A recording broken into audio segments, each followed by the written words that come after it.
Inner stability is not a personality trait, nor is it something granted by favorable circumstances. It is the natural result of alignment. When thoughts, emotions, and actions move in the same direction, the constant inner tension that most people live with begins to dissolve. This tension is subtle but persistent. It shows up as hesitation, overthinking, emotional exhaustion, and the feeling of being pulled in multiple directions at once. Alignment resolves this fragmentation by bringing the whole system into cooperation rather than conflict. Most instability comes from contradiction. The mind may understand what should be done, yet the emotions resist it.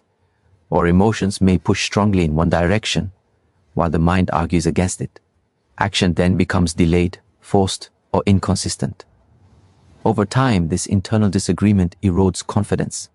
People begin to doubt themselves not because they lack ability, but because they rarely experience unity within. Stability returns when this inner argument ends. Alignment begins with clarity. Thoughts must be examined honestly. Many thoughts are inherited, conditioned, or fear-based rather than chosen. When the mind is filled with unexamined beliefs, it sends mixed signals to the emotional system. Emotions respond with confusion or resistance. By observing thoughts without immediately believing them, the mind becomes more accurate and less reactive. This accuracy is the first step towards stability. Emotions, when unacknowledged, create even greater instability. Suppressed emotions do not disappear. They distort perception and influence behavior indirectly. Alignment does not require indulging emotions, but it does require recognizing them. When emotions are seen clearly, without judgment or dramatization, they naturally settle. A settled emotional state allows the mind to function without distortion, and actions to arise without inner struggle. Action is where alignment becomes visible. When thoughts and emotions agree, action feels simple and direct. There is effort, but not resistance. The body moves with purpose instead of hesitation. Even difficult tasks feel lighter because there's no internal debate draining energy. This is why aligned action is sustainable, while forced action leads to burnout. Stability is not the absence of effort, but the absence of internal friction. Discipline plays a central role in maintaining alignment. Without discipline, alignment remains occasional and fragile. Discipline trains the mind to stay focused and the emotions to remain regulated. It creates rhythm and predictability, which the inner system responds to with calm. Through disciplined practice, alignment becomes less dependent on mood and more rooted in awareness. Stillness strengthens alignment. In moments of stillness, the noise of conflicting impulses quiets down. The mind stops racing ahead, emotions stop reacting to every stimulus, and actions pause long enough to become intentional. From this pause, clear direction emerges. Regular stillness recalibrates the inner system, making alignment more natural and less forced. When alignment is present, clarity emerges spontaneously. Clarity does not mean knowing everything in advance. It means knowing what matters in the moment. Decisions become grounded rather than impulsive. Doubt may still arise, but it no longer dominates. Inner stability allows doubt to be observed rather than obeyed. This stability also changes how external challenges are experienced. Circumstances may remain uncertain, but the internal response becomes steady.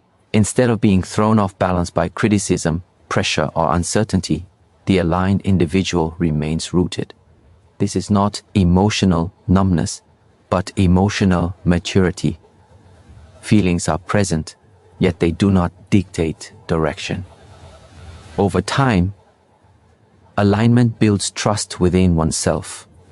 When thoughts, emotions, and actions consistently support one another, self-trust grows naturally. This trust is the foundation of confidence and peace. It removes the need for constant reassurance from others because the inner system is no longer divided. Inner stability, then, is not something to chase. It is something to allow by removing inner contradiction. Through awareness, discipline, and stillness, alignment becomes a lived experience. When the inner system moves as one, life feels coherent. Energy is conserved, clarity sharpens, and a quiet strength replaces inner noise. This is the stability that does not collapse under pressure, because it is built from unity rather than control. The human experience becomes confused when the mind and the heart are forced into competition. Many are taught, directly or indirectly, to trust one while distrusting the other. Some are trained to rely only on logic, dismissing emotions as weakness. Others are encouraged to follow feelings alone, treating thinking as limitation. Both approaches create imbalance. The mind and the heart are not enemies, they are complementary functions. When each is allowed to fulfill its role, direction becomes clear and life gains depth and meaning. The mind is designed to analyze, structure, and foresee consequences. It measures, compares, and plans. Without the mind, there is no direction, no strategy, no ability to navigate complexity. However, the mind works with information from the past and projections into the future. It cannot, by itself, determine what is truly meaningful. When the mind is given authority beyond its capacity, it becomes anxious, controlling, and rigid. It tries to secure certainty in a world that is constantly changing. The heart operates differently. It does not analyze. It recognizes. It responds to authenticity, alignment, and inner truth. The heart senses whether something resonates or not, whether an action is congruent with one's deeper values. This sensing is subtle and easily drowned out by noise, fear, or overthinking. When ignored for too long, the heart does not stop communicating. It speaks through restlessness, dissatisfaction, and emotional fatigue. Problems arise when the mind dictates goals without consulting the heart. One may achieve success, stability, or recognition, yet feel empty or disconnected. This is not failure, it is misdirection. The mind followed a logical path, but the heart was never asked if that path was worth walking. Conversely, when the heart leads without the guidance of the mind, decisions may feel passionate but lack sustainability. Emotion-driven choices without structure often lead to instability and regret. Wisdom is born when cooperation replaces dominance. The heart reveals what matters. The mind determines how to move toward it. The heart answers the question of why, while the mind addresses how and when. When these roles are respected, effort becomes purposeful instead of compulsive. Life is no longer driven by fear of missing out or pressure to prove something, but by clear intention. Listening to the heart requires stillness. The heart does not shout. It communicates through subtle signals: ease, resistance, expansion, contraction. These signals are easily missed when the mind is constantly busy. By practicing moments of quiet observation, the mind relaxes its grip and allows deeper awareness to surface. This is not emotional indulgence, it is attentive listening. Training the mind is equally important. An untrained mind misinterprets emotional signals and exaggerates them. Discipline sharpens discernment. With a disciplined mind, one can feel deeply without being overwhelmed and think clearly without becoming detached. This balance prevents emotional reactivity and intellectual arrogance. When mind and heart cooperate, decision-making changes in quality. Choices are no longer rushed or endlessly delayed. There is a sense of internal agreement that brings calm commitment. Even when outcomes are uncertain, there is confidence in the direction taken. This confidence does not come from certainty of success, but from integrity in the decision itself. Over time, this cooperation builds inner trust. One stops betraying oneself by ignoring inner truth or acting against better judgment. Actions become expressions of alignment rather than compromise. This reduces inner conflict and conserves energy that was previously wasted on doubt and regret. External life also responds differently. Others sense clarity and authenticity, even if they cannot explain it. Communication becomes simpler because words are backed by congruence. Boundaries become easier to maintain because they are not reactions, but reflections of inner understanding. Ultimately, the mind and the heart are two instruments of the same system. When separated, they create noise and confusion. When harmonized, they produce clarity and wisdom. Direction without truth is hollow, and truth without direction remains unrealized. Only through cooperation does life become both meaningful and grounded. Many people believe discipline is restrictive, something that suppresses freedom or emotion. In reality, the absence of discipline is what creates chaos between feeling and action. Feelings arise naturally, often powerfully, but without structure they scatter energy rather than direct it. Action, when disconnected from discipline, becomes impulsive or inconsistent. Discipline does not eliminate feeling, it gives feeling a channel through which it can move with purpose. Feelings on their own are not reliable guides for action. They change quickly, influenced by mood, fatigue, environment, and memory. Acting directly from feeling may bring temporary relief or excitement, but it rarely leads to stability. At the same time, suppressing feeling creates tension and inner resistance. Discipline resolves this conflict by creating space between feeling and action, allowing awareness to enter.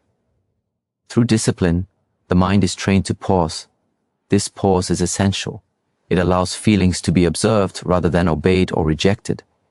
Observation softens intensity. When a feeling is seen clearly, it reveals information without demanding immediate action. This is how the mind learns to listen instead of control. Listening does not mean agreement. It means understanding what is present before deciding how to respond. The heart also benefits from discipline. Without discipline, emotional expression often becomes exaggerated or misdirected. Feelings are projected outward through anger, attachment, or withdrawal. Discipline teaches containment, not suppression. Containment allows the heart to express itself clearly and appropriately, without overwhelming the situation or the self. This is emotional maturity, not emotional repression. Consistent practice is what makes discipline effective. Occasional effort does not rewire habits. Daily, intentional repetition builds inner order. Simple practices, regular routines, conscious breathing, committed responsibilities train the nervous system to remain stable under pressure. Stability reduces emotional volatility, making feelings easier to interpret and actions easier to sustain. Discipline also builds trust between the inner faculties. When the mind consistently follows through on chosen actions, the heart feels respected. When the heart is allowed to be felt without immediate judgment, the mind becomes less defensive. Over time, this mutual trust reduces internal conflict. Feelings no longer need to shout to be noticed, and actions no longer feel forced. Without discipline, people often swing between extremes. They either overthink and freeze, or act impulsively and regret it later. Discipline creates a middle path. It introduces rhythm and timing. Actions are taken neither too early nor too late, but when readiness and clarity meet. This timing is learned, not instinctive. Discipline also protects from emotional exhaustion. When actions are driven by unstable feelings, energy is wasted. When actions are structured and intentional, energy is conserved. This conservation creates resilience. One can continue acting responsibly even when motivation fluctuates because discipline carries what emotion cannot. Importantly, discipline is not rigid control. Rigid control ignores feedback from the heart and leads to burnout. True discipline is adaptive. It listens, adjusts, and refines. It recognizes when to push and when to rest.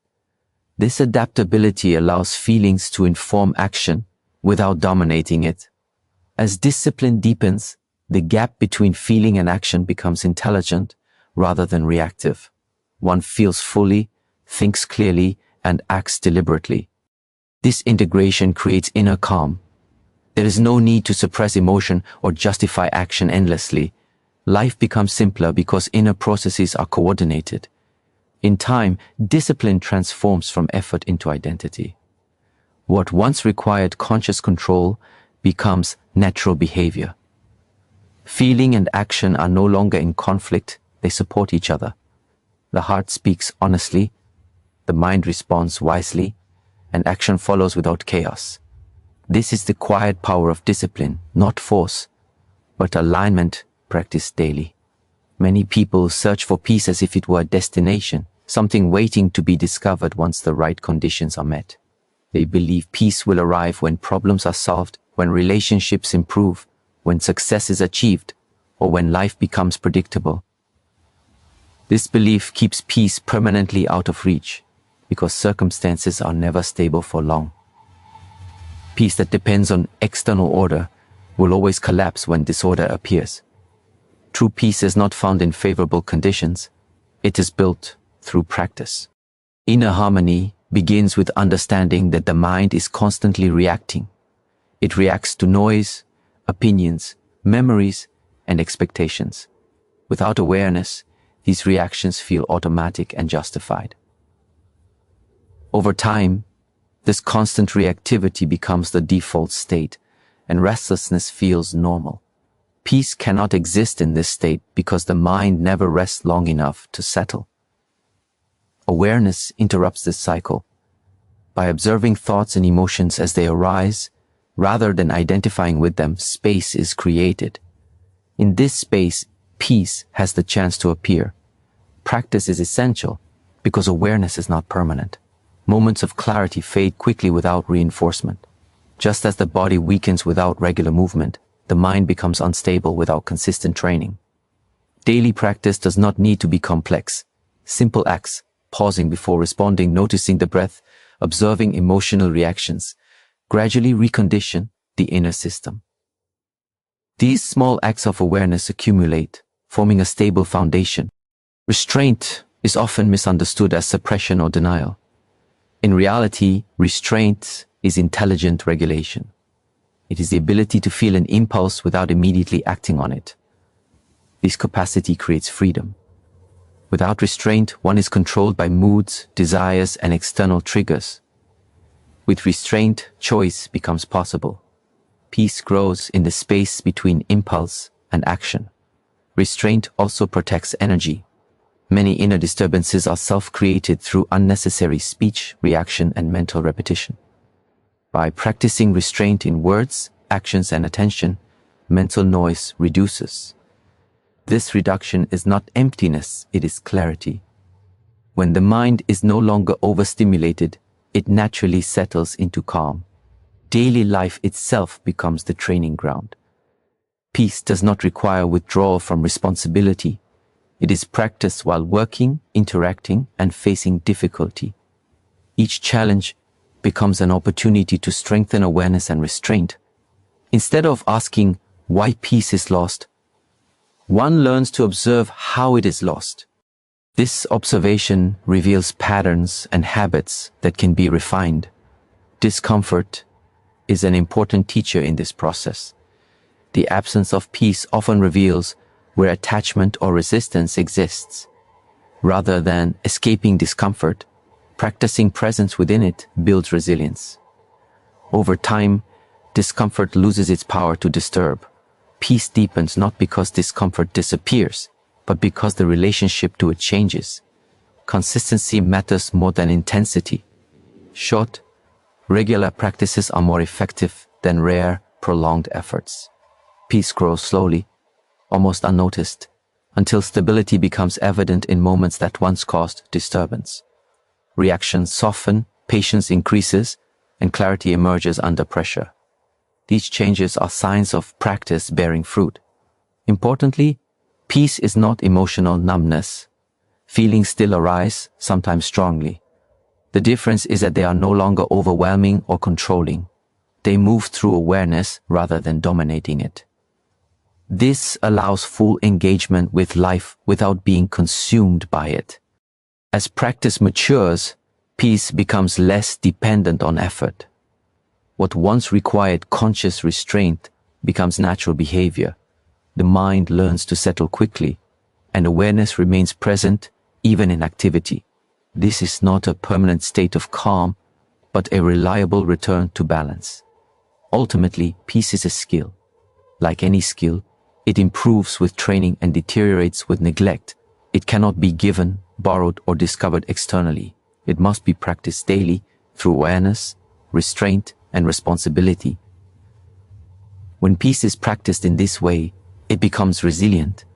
It remains present not because life is easy, but because the inner foundation is strong.